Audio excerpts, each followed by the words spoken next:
13 Sentinels Aegis Rim is Vanilleware's new, ambitious, and expectedly gorgeous game that wraps up countless familiar plot devices, designs, and premises from other fiction into a sci-fi love letter that takes the form of a lightly interactive anime. One that depicts the story across time from the perspectives of 13 protagonists and how they each uncover a piece of the grand mystery encompassing the impending kaiju invasion. An event played out in-game as a unique tactics game mode where the player controls the heroes as they make their final stand by piloting the hulking weaponry known as the Sentinels in a last-ditch effort to save the world. And while most of that's true enough, by the end of the game, God, not even by the end, a third of the way through, most of that simply feels to be a footnote in the massive layered conspiracy this game concatenates and unravels. A conspiracy that cuts just deep enough into the existential itch I'm always looking to have scratched after playing games like Danganronpa and Nier. And while I'm not sure if it gouges as deep as those two, Sentinels has at least cemented my feelings on not wanting to exist past my life's current expectancy. Anyway, before I continue, I implore anyone with working sensory organs and/or a love for sci-fi, anime, or just fucking weird mashes of genres, especially if you like tactics games, to give 13 Sentinels your time of day. It's not the greatest game ever. It's light on the gameplay and it's definitely got some issues which I'm going to talk about, but it's a hell of an impressive game on presentation alone. It's surprisingly easy to consume despite the complexity of content. It's 45 hours of dense material and that was my completion time on the hardest battle difficulty, but most of all, it's got a stellar conclusion. It's an end worth seeing, one of my favorite endings ever, and man did I love the tactics gameplay despite its simplicity. So please, check it out and come back to this once you've experienced the game, but if my word isn't enough, maybe Masahiro Sakurai's and Yoko Taro's is. But if you're still not convinced, or of course have already played it, stick around and hopefully the rest of this video will either convince you to check it out or enhance what you've already experienced, hopefully the latter more so. I'm going to be moderate on the spoilers since no one detail is going to ruin this game, though some theming discussion may skew someone who hasn't already played it, so keep that in mind, whoever it may concern.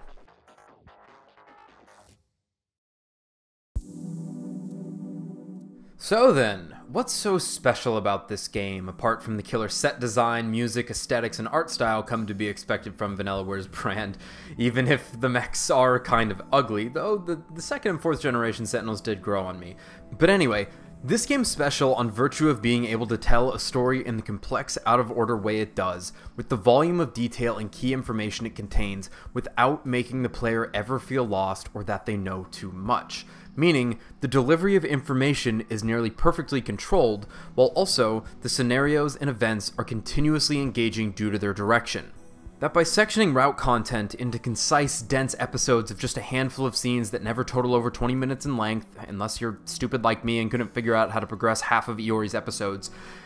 by continuously reinforcing keywords and concepts through different contexts across multiple routes and battle sequences, and by the story also clearly connecting dots just about as often as new ones are put on the board, this game keeps the player engaged and afloat amidst its complex jigsaw puzzle of a story. And it certainly helps that events are archived in detailed chronological order, and that every character, prop, and concept is kept in I did this in like so many takes, is kept in a neat detailed list that updates and highlights new information as it's discovered, letting the player find their footing and make connections as needed. Which is really the thing about this game, that despite the complexity of events and out-of-order storytelling, the game is carefully designed, structured, and gated in favor of the player keeping up with the mysteries, rather than unraveling them in a single sequence or a few sequences in hopes of delivering the biggest pop possible. And I greatly admire this, as well the oh shit moments where all the dots connect is one of the main reasons to love mystery stories. Hell, stories in general, you love to see everything come together. This game is ultimately not about how insane this mass of inspirations, tropes, and plot devices end up meshing together into some wild conspiracy. It's about these kids taking life into their own hands despite the horrid truths of their existence and throwing it all away to simply do what need be fucking done to survive and make the impossible real, to make a miracle happen in a universe designed for and against them. And in this case, it certainly helps that such theming and climax is delivered through a radical tower defense pseudo-RTS game mode that blasts hypertrance and 80s Japanese city pop to beat kaiju ass to. This game's fucking tight, and I love it more A lot more after those last few sentences. But now, let me make something clear, as it may seem like I was undermining this part. But the mystery aspect of this game is still an excellent component, as the volume of detail and control of information did the most out of everything to keep the story as engaging as it was, and that even if most revelations are lessened due to their frequency, as there's just less pieces to tie together all at once, less pieces to fall in place in a single moment, and since the player will simply become numbed and expectant to the reveals due to the pacing of the story, the depth and volume of what's delivered overall more than makes up for the in-the-moment delivery. But even then, I exclaimed out loud just as many times, if not more so, than I have with most other mystery-focused pieces of media I've experienced. All in all,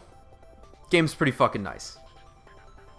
Now, before talking about other bits, I do want to emphasize and dig into a few other things about why this story presentation is so impressive, apart from theming and overall quality. First is how this game allows for considerable player freedom over how to progress, despite how tough a line it is to walk, how tough a line it can be to walk, as to not give away too much info in one event that ends up lessening or nullifying another. But I think this game pulls it off for the most part. I can only think of one significant instance where a route, Shuamaguchi's route, felt to pull ahead of the others in terms of gravitas and scope, but even then, it was simply the comparative significance that the revelation had at the time that lessened other routes, not that the information directly affected a route's core focus and relevance to the overall puzzle. And that's how they make it work. As while keywords and characters are constantly woven in and out of different events, every route ultimately has its own core focus and piece of the puzzle to put in place. That even if information is initially found in one event, that's simply one of the many contexts the player will be exposed to regarding that info until it's ultimately spelled out, or all but spelled out, in whatever route or even destruction sequence that happens to be responsible for that aspect of the story, making it so that each route has its own purpose and that the player can go about as they like for most of the game. Plus, the game's all about connecting dots and figuring out how the tapestry is woven. So like I said, no one piece of info or spoiler is going to ruin this game.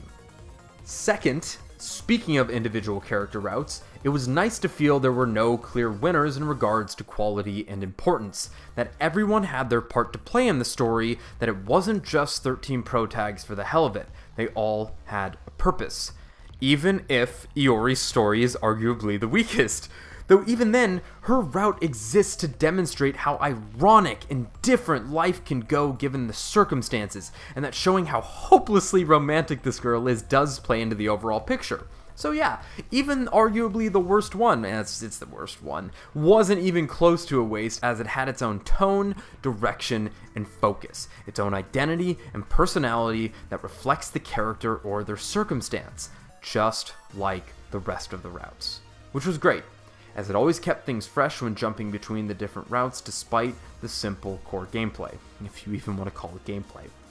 Also, there's definitely something nice about recognizing what a route is taking inspiration from, though as a Westerner, unless you're really deep into older Japanese manga and even live action fiction from there, there's no chance in hell at recognizing what some of the inspirations for the routes are, but it's just novel at that point, which works just as well, if not more so. Just remember, nothing's original. But while the overall design and direction of the character routes is strong, one of this game's biggest issues, that's simultaneously one of its strongest points, is that this game is all plot all the time, and that outside of some brief interactions at the start and end of battle sequences, which thank God they're there, in a game that features such a large, likable cast, it's criminal there wasn't some downtime here and there for the characters to talk about the little things, like hamburger and yakisoba pan. Which I know for a fact the developers wanted this kind of stuff, a hamburger yakisoba pan contest in particular, but they had to cut quite a bit in favor of what was delivered, and it's hard to fault them, as the game may have fallen apart without the focus and careful consideration that it got with a story like this. Though, on the bright side, and spoilers for the ending, like the very ending, skipped about 15 seconds if that concerns you in 3, 2, 1, but I think part of the reason why I like the ending so much is that you get a potent dose of the casual atmosphere in the wrap-up that lets you know these characters get to have those little fun moments for the rest of their lives, even if it's just a little taste. A taste that is probably better than hamburger. Though I'll never get to eat Megumi's cooking, so I'll just never know for sure. Speaking of Megami though,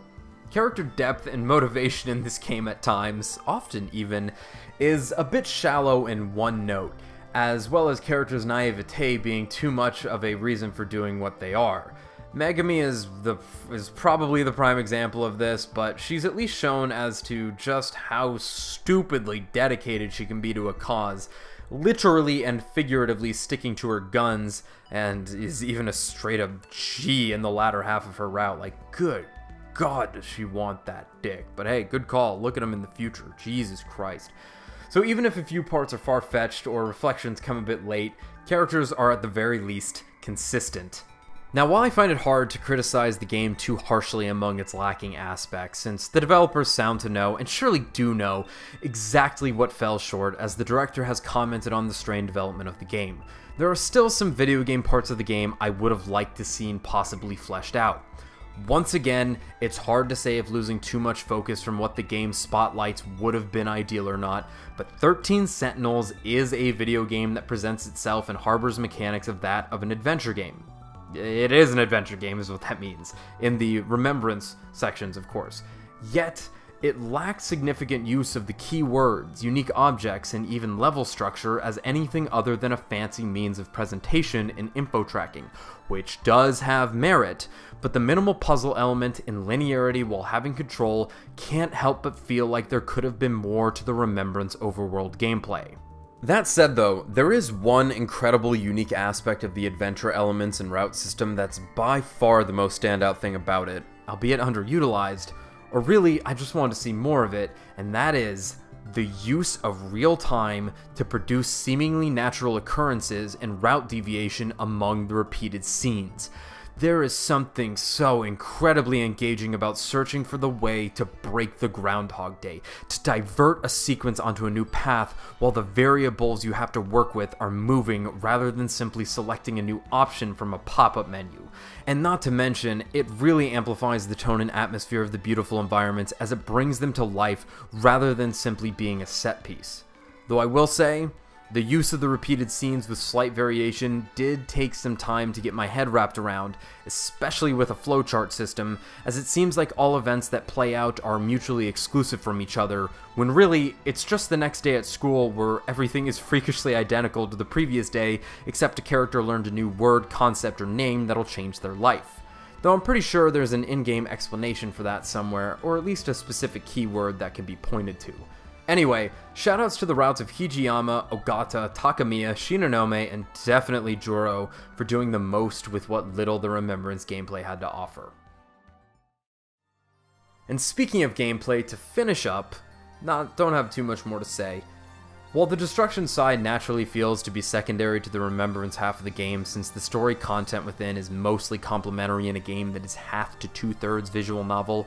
it doesn't feel tacked on, and it more than holds its own with the engaging quality of gameplay and volume of content, not even counting the 9,999 bonus postgame levels. The boss waves were notably excellent as they had a different objective than simply defending, and the intense difficulty setting provided just enough challenge, or at least level of consideration I'd like from a game that isn't primarily focused on tactics gameplay. Also, since the game is so character-focused, I was happy to see that every character, along with their Sentinels, brought something different to the table in terms of playstyle or game plan, despite there being plenty of overlap in Sentinel abilities within each generation. Which I find important, as games have the ability for a player to grow attached to a character through not just story, but gameplay as well. So characters having their own identity and capabilities within combat, as well as how they end up performing, is a key factor in a player's fondness for a character. Then something that may go unnoticed but worth mentioning is that thankfully the 13 units were balanced and tuned well, making for no weak outlier units that felt worthless to deploy. Though if there were, it'd be very apparent in this game considering how often units have to be benched and rested ones used due to the brain overload system. So good job with that, even if the opposite ends up being true, where there's a few strong outliers in terms of effectiveness, but I'd rather that than any weak ones. Oh, and not to mention, the aesthetic design of this whole side of the game is so fucking radical. The digital top-down radar-esque view, the enemy holograms, the sound effects, the action quotes, all the juicy hit effects with some nasty screen shake. The fucking music is banging, Shinanome's soloing the whole stage, and to top it all off, every character's naked when they're talking. This mode's got the goods, and in a game where 99% of the story is elsewhere, the hottest moments are during the destruction sequences, especially with the final battle being exactly what I hoped it would be the entire game. Which is really why I appreciate, admire, and love this game so much. Because if it was about the mystery, the story would conclude elsewhere. But it doesn't, as this game is ultimately about the characters fighting tooth and nail, even begging for a miracle after overcoming all else reality and happenstance had thrown at them. It's a climax and final battle designed for the player to feel as desperate as these kids are for a miracle, that as the player, you have to struggle and hold out in order to grasp the ending you want so badly for them after all they've had to confront. It's the straightaway at the end of a race where time slows down as the tension peaks and there's nothing left to do but fight, struggle, and pray as you inch uncertainly closer to the finish line if you'll even make it there, as the ice could shatter at any moment. Autonomously fighting as your mind floods and empties with memories of every key moment that led up to this point, fueling the desperation to reach the catharsis you need so badly. And when you finally reach the finish line, well, I don't think words can do it any good. You just have to experience it for yourself.